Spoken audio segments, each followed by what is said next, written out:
What is going on, guys? My name's Dirge, and today I want to talk to you a little bit about LFR, why it's good, why it's bad, and how I personally feel about it. Now, I'm going to try to be as unbiased as possible, and I do realize that this is a touchy subject to most people, so we'll see how it goes. Just try not to crucify me. Now, LFR was introduced as the tourist mode of the raid scene at the end of Cataclysm in patch 4.3.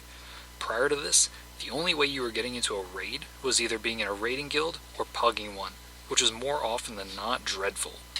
To a specific audience, the people who are very casual and just want to jump into a quick raid, and the people who have a spontaneous work schedule and may be on call 90% of the time, LFR is a good thing. It lets them experience the content they may not otherwise get to see.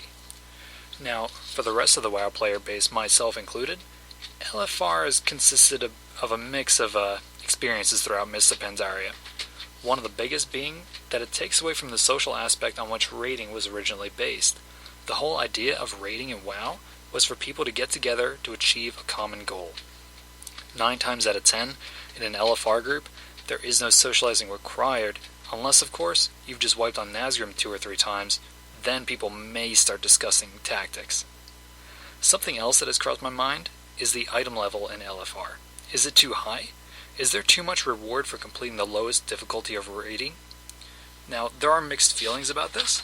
Those strapped for time may say, well, it's the only way I can get gear. Others may say, the content is too easy for the gear that drops. While the risk may not equal the reward, LFR was created for players to see the content, and while I can understand Blizzard's reasoning behind the reward and raid experience, maybe there should have been another method for players to see the endgame content. Maybe epic quest lines or scenarios, even heroic dungeons.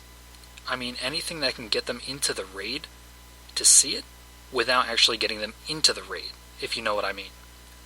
Now, with the introduction of flex raiding, does it make sense for them to keep going with LFR in the future? Now, flex difficulty is below normal difficulty and allows players to hop in and out of a group depending on how much time they have and without drastically affecting the group. On top of that, flex difficulty caters to friends and family now, and so that also makes LFR much more niche. In my opinion, if they had released flex mode before they released LFR, there probably wouldn't be a reason to keep LFR in the game. Now, back in the days of Vanilla and Burning Crusade, players would have to complete dungeons and different attunement quest lines in order to prepare for a raid. Now, in order to prepare for a new tier, you run LFR for a few weeks. So when you're finally geared up for normal mode, you're already burnt out from running that same raid over and over. All you're doing is going back to fight those same bosses on a harder difficulty. You could argue, just don't do it. And while this is true, there is no other way for people to experience the story, and that is the issue. Since Burning Crusade, raid content has been centered around the story, and thus, LFR is likely here to stay. It's not like Blizzard is adding anything more to a raid by having the LFR difficulty, so even with flex, there is a slim chance that it will go away.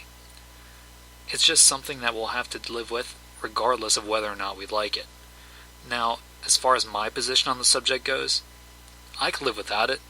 Because I've been playing the game on and off since Vanilla, I've done the attunements and the dungeons, and those were things that I didn't mind doing. I'd like to know how you guys feel though. What do you think about LFR, and how do you think it affects the raiding community? Let me know in the comments section below. Drop me a like and subscribe if you enjoyed this discussion, and I will see you guys in my next video.